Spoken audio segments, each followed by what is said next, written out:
Pac would have boxed him. Pac would have loved to beat his ass in the ring, raise some money, and give it to the hood. It's so complicated, convoluted, chaotic.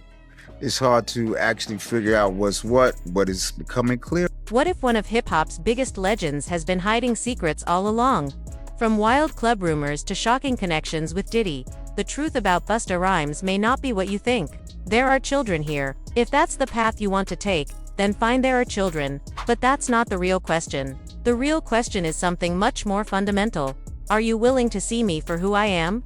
To acknowledge me as a person with dignity, and extend the same basic respect that every human being deserves. Respect isn't a favor to be handed out depending on the circumstances, it's the baseline of how we should treat each other. That simple exchange, rooted in frustration, serves as a chilling echo in the conversation about what unfolded around Busta Rhymes this past weekend in Miami. At the Revolt Music Conference, a gathering designed to celebrate hip-hop culture, elevate entrepreneurial voices, and provide a stage for artists to share their experiences, the mood shifted from excitement to unease in a matter of minutes. What should have been a weekend of panels, performances, and networking was instead overshadowed by a tense confrontation involving one of hip-hop's most legendary figures. Video footage quickly spread online, capturing a moment that left fans, peers, and commentators buzzing with questions. The clip, shaky and incomplete, like so many viral recordings, doesn't capture the lead-up to the argument. What it does show, however, is telling. Busta Rhymes, visibly locked into a heated back-and-forth with another man, leans forward during the exchange. At one point, his words seem to come out so forcefully that spit lands on the man's face. The man reacts instinctively, wiping himself and, perhaps without malice, placing a hand on Busta's shoulder. That single touch became the breaking point. Almost instantly, Busta shoved the man away. The mood in the room snapped from tense to volatile. Voices escalated. The energy spiraled. Witnesses recall hearing profanity and aggressive shouts, the kind of raw eruption that turns an argument into a spectacle. The crowd's murmurs swelled into gasps as the situation teetered from verbal sparring into physical confrontation. And then came the fallout. Authorities in Brooklyn later confirmed that Busta Rhymes, whose real name is Trevor Smith, is now facing assault charges stemming from the altercation. According to reports, what began as a heated exchange spiraled until the rapper allegedly struck the other man repeatedly in the face. The incident, while brief, marked a serious turning point. What could have been written off as a clash of egos is now cemented in the language of law enforcement, evidence, and legal consequences. For fans, this wasn't just another headline. It was a startling contrast to the larger-than-life artists they've known for decades. Busta Rhymes is no stranger to intensity on stage. He thrives on it. His career has been built on explosive energy, rapid-fire delivery, and an aura of fearlessness that transformed him into one of hip-hop's most electrifying performers. Songs like Break Ya Neck and Put Your Hands Where My Eyes Can See weren't just hits. They were cultural moments that showcased his ability to command attention and dominate any stage he stepped onto. But this wasn't a stage. This wasn't music. This was real life, and real life comes with consequences that don't fade when the spotlight dims. To understand why this story has struck such a chord, you have to consider Busta's long-standing reputation in the industry. He has always been known as a showman, but also as someone who commands respect. His physical presence, towering, broad-shouldered, and unmissable, has been part of his brand, just as much as his unmistakable voice. To see that same presence manifest not in artistry but in aggression creates an unsettling disconnect. It also raises questions about the pressures of fame, aging within a genre that thrives on youth, and the burden of always being on. Busta Rhymes is now 52, a veteran in an industry that rarely grants its legends space to simply exist outside their larger-than-life personas. For decades, he has been the animated high-octane figure who could turn any moment into a performance. But what happens when that intensity spills over into everyday interactions? Does the line between the stage persona and the private individual begin to blur? The Revolt Music Conference setting only amplifies the stories. Wait, this is not just any event. It's a platform that represents the heart of hip-hop entrepreneurship and dialogue. Artists, executives, and aspiring talent come together not just to celebrate but to strategize, to share knowledge, to build. For a confrontation of this magnitude to erupt in that space feels particularly jarring, as though the spirit of unity and progress the conference embodies was momentarily eclipsed by old patterns of conflict.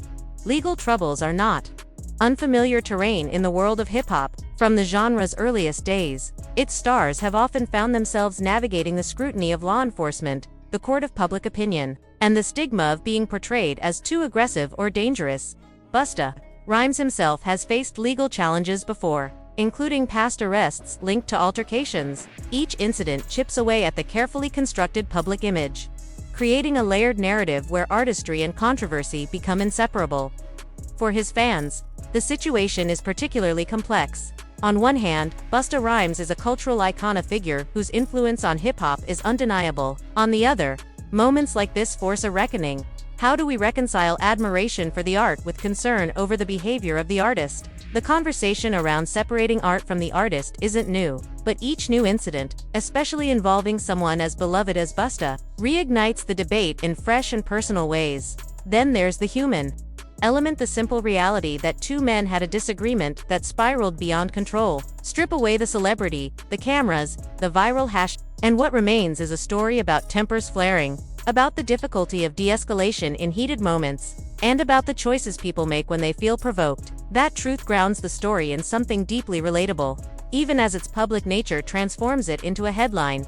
For now, Busta Rhymes faces a legal process that will determine what happens next. The charge of assault carries weight, not just in potential penalties but in its cultural impact. Every step forward from court hearings to public statements will be scrutinized. His response, whether contrition, defiance, or silence, will shape not only how the public perceives this incident but also how his legacy is written in the years to come.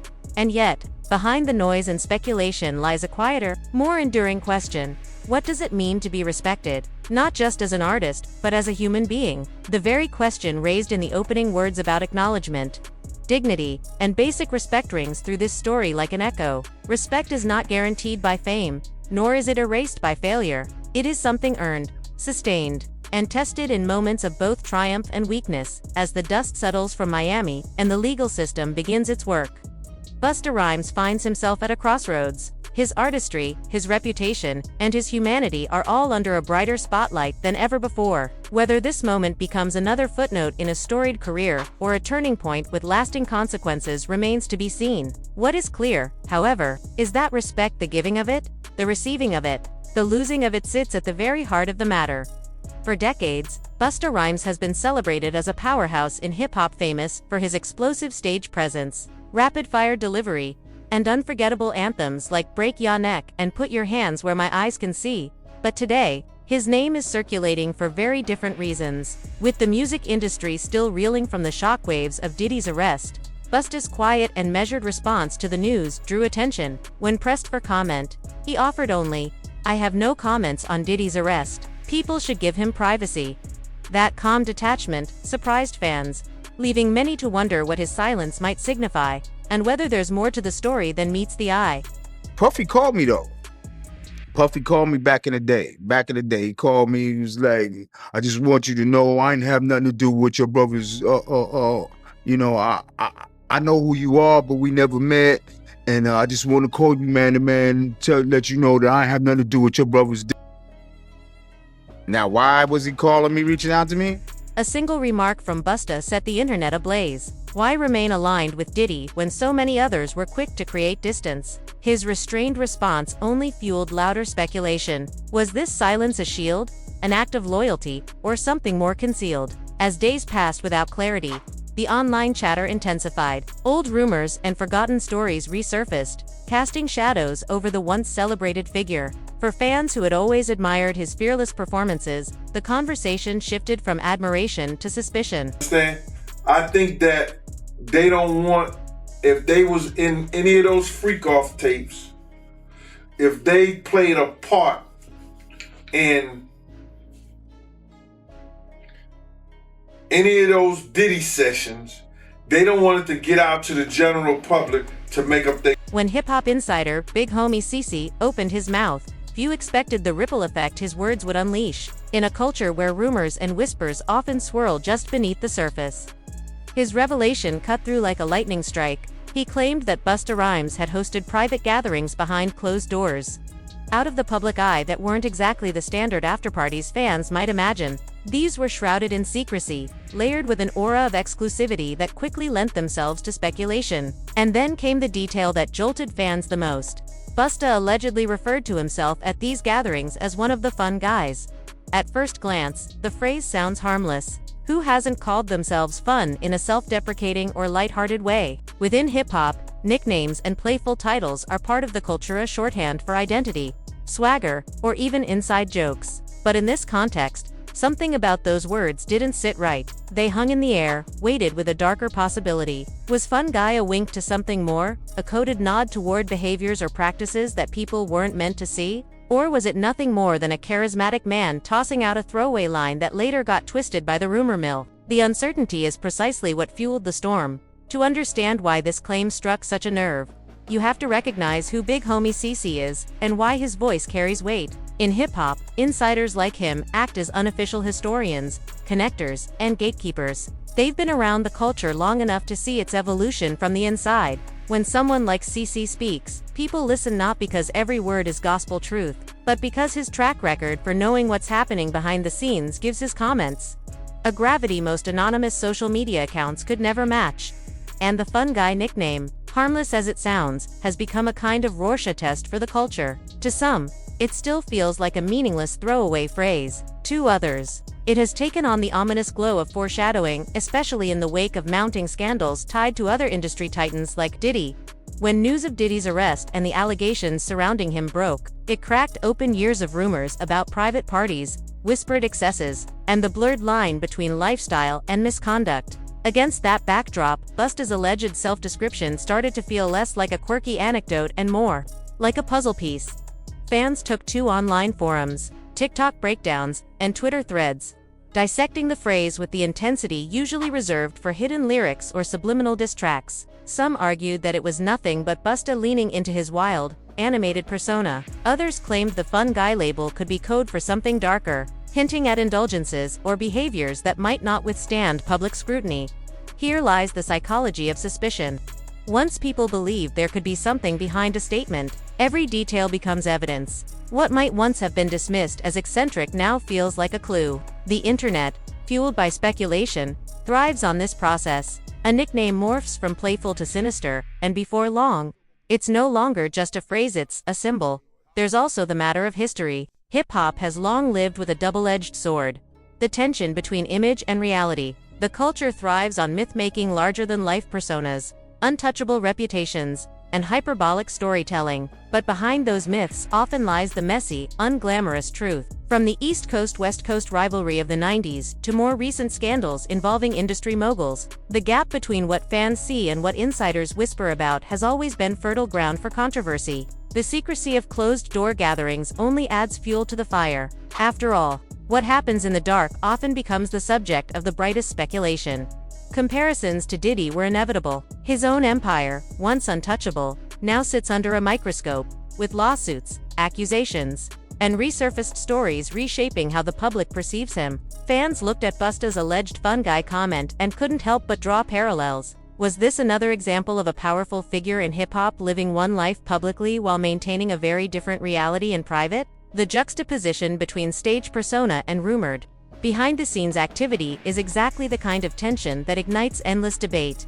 And here's the irony. Busta Rhymes has always been seen as an open book on stage. His performances are unfiltered, brimming with energy, intensity, and charisma. He doesn't hold back. That same boldness, however, is why the fun guy phrase feels so loaded. Fans have always believed they were getting the real Busta, the authentic version, without masks or filters. The idea that there might be a separate, secretive side shakes that foundation. This is where the cultural implications come in. Words carry power, especially in an era where soundbites and short clips travel faster than full stories. Once fun guy was tied to the narrative, it stopped being just a phrase and became a mirror. For some, it reflected disappointment and unease that perhaps their hero wasn't who they thought he was. For others, it reflected cynicism, proof that the industry is riddled with secrets, and no star is beyond suspicion. The conversation also forces fans to confront their own role in this cycle. By dissecting every phrase, amplifying every rumor, and feeding into speculation, the public creates the very storms it then laments. At the same time, it's hard to fault fans for being curious. Hip-hop is built on access. on the sense that listeners are connected not just to the music but to the lives of the artists themselves. When that access is denied or obscured, curiosity naturally fills the void with speculation. Still, there's an uncomfortable truth at the center of it all.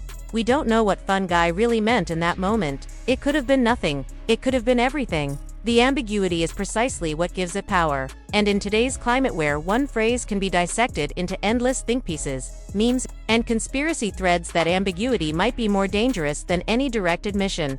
What's clear is that the revelation has shifted how people see Busta Rhymes. A nickname once brushed off as playful now feels like a lens through which fans are re-examining his past, his behavior, and his connections. It's not about the phrase alone, it's about what it represents.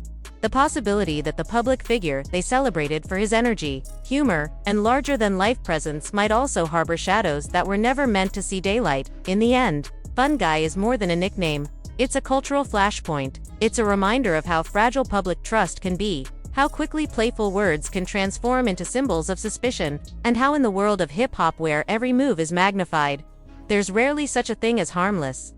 As far as, is he going to turn people in? Is he going to cooperate? If the federal government wants him to cooperate, and they're going to cut his time, because right now he's looking at 15 to life. With all the charges he won't get out until 70 years old. He about 70. That's when they start talking about letting him come to a halfway house. Just when it seemed the situation couldn't escalate further, a new wave of unsettling videos featuring Busta Rhymes began circulating online. In these clips, his behavior drifted into the unusual odd gestures, uncomfortable exchanges, and moments that visibly unsettled those around him. What once passed as eccentric or simply larger than life suddenly carried a different weight. Under the glare of mounting scrutiny, fans revisited those old clips with fresh eyes. What had once been brushed off as harmless theatrics now looked more like overlooked warning signs, lingering in plain sight for far too long. The internet, with its endless appetite for re-examining the past, proved merciless. Videos from years ago resurfaced, stitched into montages, slowed down, analyzed frame by frame as though they were crime scene evidence. A stray expression here, a slip of the tongue there, moments once forgotten or buried under the noise of constant media cycles, suddenly felt sinister. Or at least worth rethinking. "We missed this," one fan posted, accompanied by a clip of Rhymes leaning too close to a fellow artist, his hands gesturing erratically. How did nobody say anything back then? The phenomenon wasn't unique to Busta. In the past decade, culture had developed an almost forensic obsession with combing through the archives of celebrities' lives. Every interview, red carpet interaction, or backstage clip became potential proof of a hidden truth. But the sheer intensity surrounding Busta Rhymes felt different. Maybe it was his reputation. For decades he had embodied a persona defined by energy, charisma, and unpredictability. His booming voice and elastic delivery had become his brand. So much so that fans blurred the line between performance and personality. What happened, then, when that very unpredictability tipped into territory that felt less entertaining and more alarming? For years, Busta's antics were celebrated as extensions of his artistry, his frenetic energy in music videos, his exaggerated mannerisms on stage. Even his offbeat interviews, all of it fit the mold of a performer larger than life. He was the type of artist who filled every room with his presence, a force of nature who never blended quietly into the background. But the new wave of viral clips recast that same forcefulness in a darker light. What once looked like confidence now appeared overbearing. What once seemed eccentric now struck some as erratic. The reaction online was split. Longtime fans rushed to his defense, insisting that people were misinterpreting harmless quirks. "That's just Busta being Busta," one comment read, echoing a sentiment that had shielded him for decades. But others argued that dismissing the behavior was exactly the problem, that by chalking it up to personality, the public had ignored potential red flags. "We enable celebrities too much," another commenter wrote. "We let them act however they want because they're famous. If this was a regular person, we'd call it out instantly." The debate spilled over into think pieces, podcasts, and YouTube breakdowns. Commentators discussed the thin line between performance art and troubling behavior. Was it fair to retroactively judge someone through the lens of today's heightened sensitivity? Or was it irresponsible not to? And beneath it all loomed the unspoken but persistent question: what was really going on with Busta Rhymes? There was, of course, the broader cultural context. Society had grown increasingly alert to the way fame can mask dysfunction. Documentaries on stars like Britney Spears, Kanye West, and Amy Winehouse had forced audiences to reckon with how easily the entertainment industry commodified eccentricity, sometimes at the expense of the artist's well-being. Fans no longer trusted the old excuses. That's just how they are. Because too many times before, the truth had turned out to be far more complicated and tragic. The re-examination of Busta's past became part of this larger trend. Clips that once looked like comedy now seemed tinged with discomfort, especially when others in the videos reacted uneasily. One resurfaced interview showed a fellow artist subtly shifting away as Rhymes gestured wildly. In another, a fan looked visibly nervous as he leaned in closer than necessary. These were moments easily dismissed in the past as harmless eccentricities, but under the microscope of 2025, they demanded new interpretation. Even casual viewers couldn't help but wonder, were these isolated quirks, or hints of something deeper? The unsettling nature of the videos wasn't necessarily in what Busta did, but in how those around him responded. Their strained smiles, quick glances toward the camera, or stiffened posture said more than words ever could. It wasn't always what he did, it was the ripple effect it caused. This is where the conversation turned uncomfortable. To suggest that a beloved figure might be struggling, or worse, might pose harm, is never easy. The parasocial nature of fandom complicates everything. People want to defend their idols, to preserve the version of them that shaped their youth. Busta Rhymes wasn't just another rapper. He was a symbol of hip-hop's golden age, an icon whose voice had soundtracked countless lives. Questioning him meant questioning the nostalgia, the memories, the cultural foundation he represented. And yet, nostalgia could only shield so much. The virality of the new clips ensured that the discussion wasn't going away. Each day brought another thread, another analysis, another debate about what the public owed to celebrities and what celebrities owed to the public. Should fans be more compassionate, recognizing that fame distorts behavior in ways outsiders can never fully understand? Or should they hold their heroes accountable, refusing to excuse actions that clearly made others uncomfortable? In the end, the unsettling wave of Busta Rhymes videos revealed more about the audience than about the man himself. They showed how quickly perceptions could shift, how fragile the boundary was between eccentricity and concern, and how eager society had become to reframe the past through the lens of present-day awareness. The clips didn't offer definitive answers, only questions, uncomfortable and lingering. Perhaps that was the most haunting part. What fans once celebrated as a persona, they now scrutinized as potential evidence of something darker. Whether those instincts were justified or misplaced, one truth remained. The world was no longer willing to brush it all off as just Busta being Busta.